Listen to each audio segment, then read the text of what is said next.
Back home, and promising inflation numbers during the week are pointing to another interest rate cut in August. To talk about that and all the latest news in politics, Bondi Partner Senior Advisor Peter McGauran joins me at the desk. Peter, morning. Good morning, Tim. Interest rates in a tick, but will Australia follow France and the UK, Canada in moving closer to recognising a Palestinian state, do you think? Undoubtedly.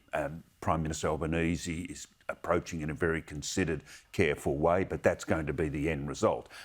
And what are the consequences of that? Well, firstly, it could very well anger President Trump, the way he's penalised Canada with higher tariff rates because they've jumped the gun and announced recognition of the Palestinian state. But it also is meaningless, Tim. All these liberal democracy, Macron, Albanese, and so on, doesn't mean anything because that's not going to influence the situation in Gaza and the West Bank and Israel. It's the Middle Eastern countries, the Arab countries, Turkey, Saudi Arabia, Qatar, United Arab Emirates, Jordan, Egypt. They will decide the future of the relationship between Israel and the Palestinian territories. And thankfully, they've finally come out, condemned Hamas, said Hamas has to lay down its arms and its leaders must exile from Gaza. So that is a good start, but the issues will be resolved by the region, not by the political posturing of foreign leaders. The PM heads to the UN General Assembly in New York in September next month. The Middle East issue will obviously be front and centre.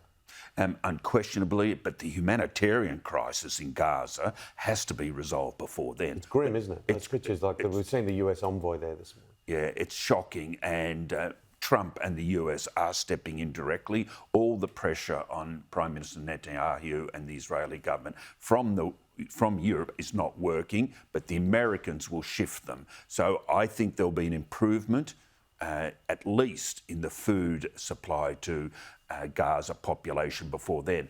I think Ukraine and Russian war might be an even bigger issue than the Middle East come September UN meeting, because Trump is going to go Putin and Russia. We're already seeing signs of it.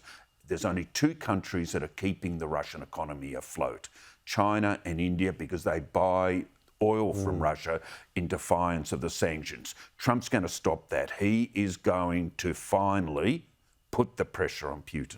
Mr Albanese said during the week that he will also hold an event at the UN trying to get other nations on board with his social media age limits.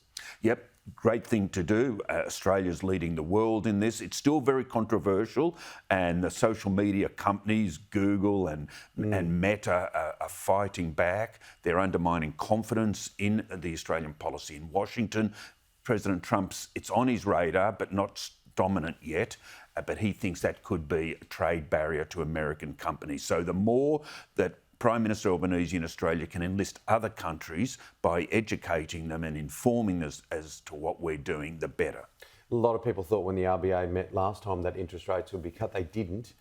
These inflation numbers almost make it a fait accompli. I feel very sceptical about making that statement with any great confidence. I don't blame you, Tim, so I'll make it for you. Okay. Yes, there'll be interest rate cuts when the RBA next meets. It's 100% expectation of the marketplace, because both the underlying inflation rate, which is what the RBA takes into account, as well as the headline inflation rate, are well within the 2 to 3% band that the RBA controls inflation. So yes, we'll finally get another interest rate cut. What did you make of the first parliamentary sitting fortnight, and how do you think Susan Lee went? Last time I asked you that question, you thought it's a bit early. I know that you've had a lot to do with her. She's worked for you in previous governments.